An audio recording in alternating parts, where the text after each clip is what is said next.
Thank you for watching this video. My name is Lindsay Hampson. I'm the president of ThisRock. We're going to talk all things Coca-Cola and sustainability.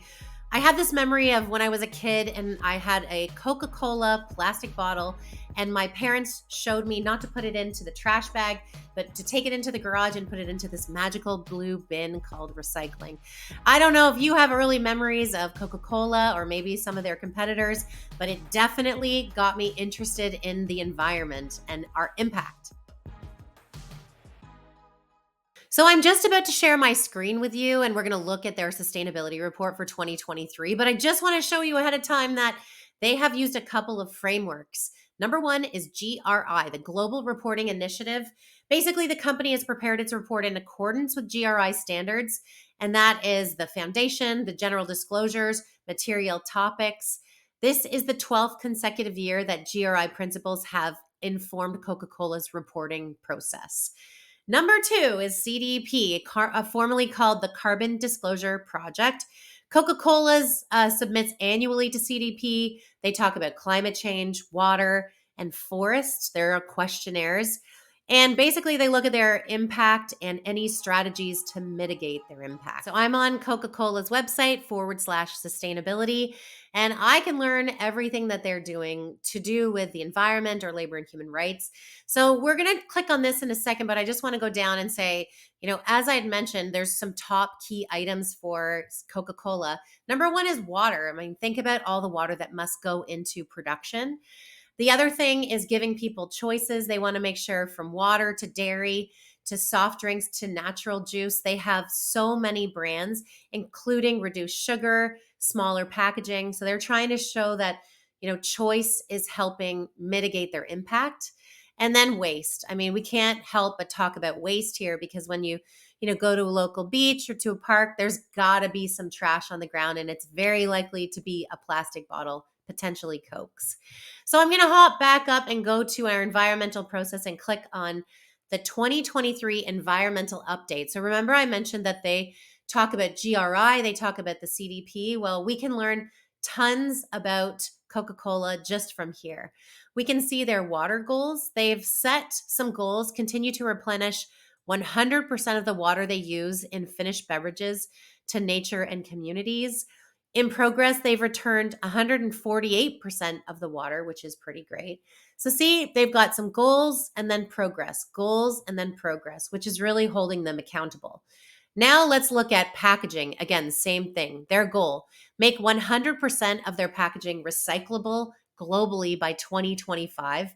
And the progress is 90% of their packaging was recyclable in 2023.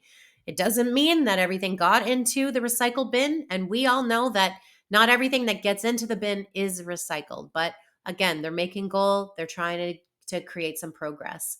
They also are reporting on their climate progress. So this is their greenhouse gas emissions, electricity usage, you can see here they're talking about.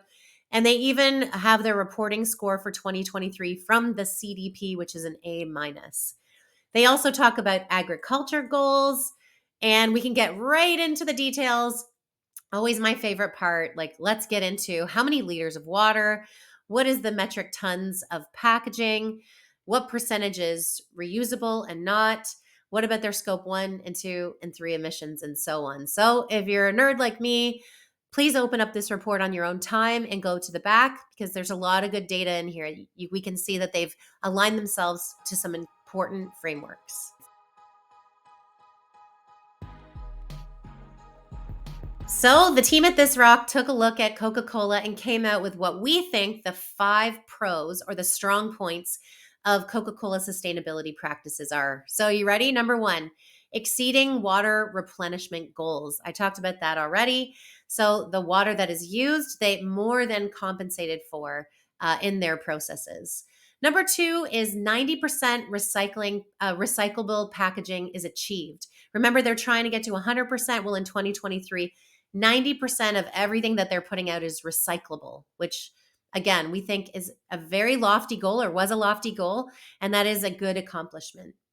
The third is sustainable sourcing of key ingredients. Again, If we look back many years ago, companies like Coca-Cola would just source from wherever, right? They were probably looking at price, a little bit on quality, but now they're really looking for sustainable sourcing or sustainable vendors for those key ingredients. The fourth is progress in emissions reduction. So I talked a little bit about that. They have their scope 1 and 2 and 3 emissions, and they're aiming for that net zero, which we talked about. They have made some progress in emission reduction, which you can find in their report as well. And the fourth is improved water efficiency in production. You can think how much water goes into producing just one single can of Coke or one single bottle of Coca-Cola. It's a lot. And so it actually costs the company money when they use water, of course. And so it's in their benefit to not only be less impactful to the planet, but also potentially for their bottom line if they can reduce their usage of water in production. So they are able to do that. Again, you can go and read more about this.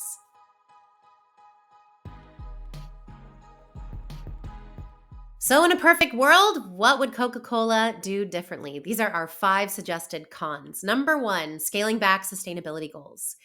Coca-Cola has reduced its scope in original packaging commitments, which signals to me and probably to stakeholders that sustainability is negotiable, potentially undermining its leadership role in the beverage industry's environmental transition. The second one we saw was watered down goals for recycling, which I'm sure you've heard of this one before. The company revised recycling targets to appear less ambitious than previous benchmarks, which creates some concerns that they are prioritizing maybe optics over impactful action. The third is backtracking on refillable packaging commitments. So they made this strong commitment to refillable packaging, which is a proven strategy to reduce single-use plastics. But they since slowed the progress or shifted resources, weakening the momentum of this reuse-based system, right? The refillery, people call it. Number 4 is falling short on plastic reduction. So despite them being one of the world's largest plastic producers, Coca-Cola has not significantly decreased its plastic usage year over year, which raises to me questions about the effectiveness of its waste reduction strategies. And the last one is just mixed signals on climate targets specifically. So they publicly support climate action. Its operational decisions, though, however, and reporting sometimes lack alignment with science-based targets, which creates some uncertainty about the credibility and urgency of their climate commitments. So again, these are pretty lofty comments here we're making in the cons section, but again, I'm pretending we're in a perfect world, and what would a big iconic brand like Coca-Cola do that they're not doing today?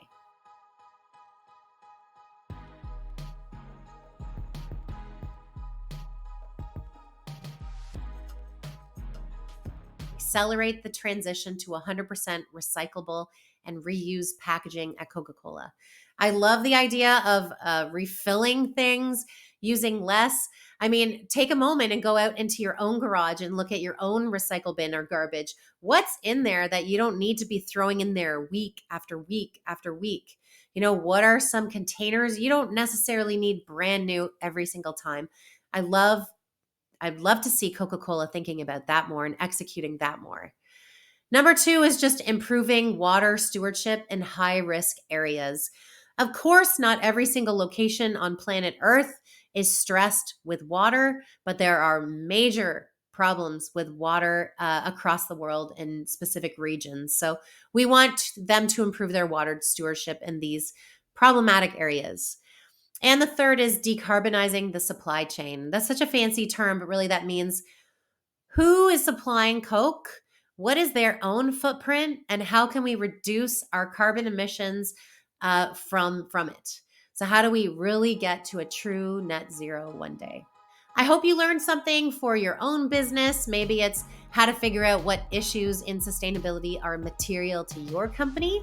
So for Coca-Cola, water and packaging makes sense, but maybe for your business, it's more about supply chain or procurement policies, or maybe it's more about working conditions, or maybe it's more about just trying to get your scope 1 and scope 2 emissions. So whatever it is, I hope this was helpful to you.